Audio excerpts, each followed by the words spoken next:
Swaminathan had sat through the previous periods, thinking acutely. He could not devise any means of provoking Samuel. When the clock struck 4, Swami felt desperate. Half an hour more, Samuel was reading the red text, the portion describing Vasco da Gama's arrival in India. The boys listened in half languor. Swami suddenly asked at the top of his voice, "Why did not Columbus come to India, sir?" Because it was Vasco da Gama who came to India, not Columbus. So Swami stood up and asked, "Why didn't Columbus come to India, sir?" Teacher said, "He lost his way." "I can't believe it, sir. It's unbelievable, sir." "Why?" asked the teacher. "Such a great man, would he have not known the way?" "Don't shout. I can hear you quite clearly." "I'm not shouting, sir. This is my ordinary voice, which God has given me. How can I help it?" "Shut up and sit down," the teacher said. Swaminathan sat down, feeling slightly happy at his success. The teacher threw a puzzled, suspicious glance at him and resumed his lessons. His next chance occurred when Shankar, the first bench, got up and asked, "Sir, was Vasco da Gama the very first person to come to India?" Before the teacher could answer, Swami shouted from the backbench, "That's what they say." The teacher and all the boys looked at Swami. The teacher was puzzled by Swami's obtrusive behavior today. "Swaminathan, you are shouting again." "I'm not shouting, sir. How can I help my voice, given by God?" The school clock struck a quarter more, and Swami felt he must do something drastic in 15 minutes. Samuel had no doubt scowled at him and snubbed him, but it was hardly adequate. Swami felt that with a little more effort, Samuel could be made to deserve dismissal and imprisonment. The teacher came to the end of this section in the textbook and stopped.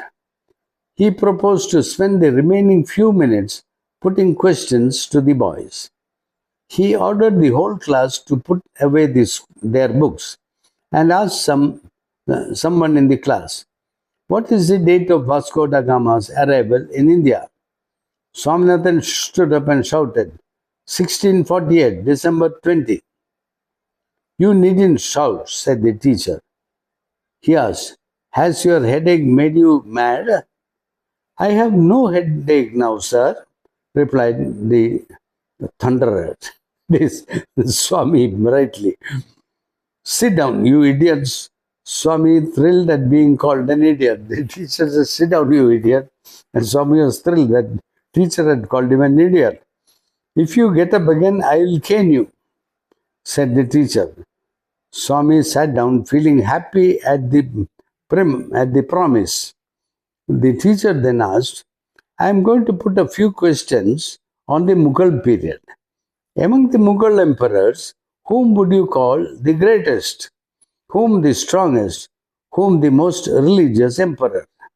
Now, this is about Mughal emperors who ruled India for about 300 or 400 years.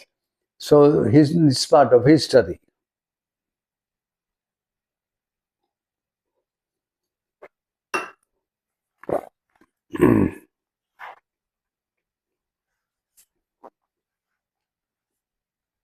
Who is the most greatest? Who is the strongest? Who was the most religious? Swami got up as soon as he was seen. The teacher said emphatically, "Sit down." "I want to answer, sir." "Sit down." "No, sir, I want to answer." "What did I say I'd do if you get up again?" "You said you would cane me and peel the skin off my knuckles and make me press it to my forehead." "All right, come here." So this is all his imagination from a story never verified of long, long ago. "All right, come here." Swaminathan left his seat joyfully and hopped on the platform. The teacher would be on a platform and sitting at a level higher than all the children sitting on their own benches and seats. So he hopped onto the platform. The teacher took out his cane from the drawer and shouted angrily, "Open your hand, you little devil." He whacked 3 wholesome cuts on each palm. Swami received them without blenching. After half a dozen, the teacher asked, "Will these do, or do you want some more?" Swami merely held out his hand again and received 2 more, and the bell rang. Swami jumped down from the platform with a light heart, though his hands were smarting. He picked up his books, took out the letter lying in his pocket, and ran to the headmaster's room. He found the door locked. This is interesting. He asked the peon, "Where is the headmaster?" "Why do you want him?" the peon answered. "My father has sent a letter to him.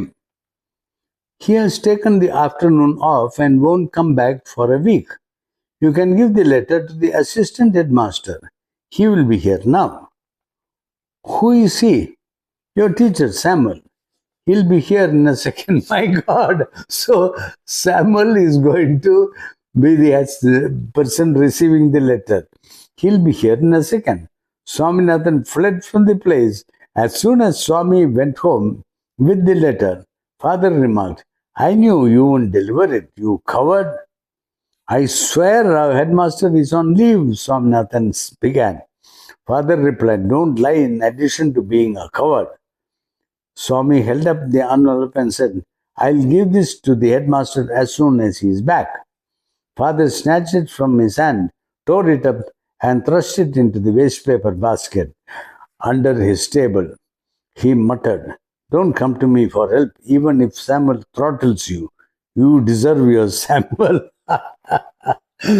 So he got everything and no benefit, all because he imagined the story. That's a nice story. And Swami is a very interesting character. That big of a book about Samuel Swami, which we read last month, that was very interesting. So that's for today. We'll read another story another time. Thank you for being here and for participating in this reading of old Indian stories by R.K. Narayan. Thank you. Bye.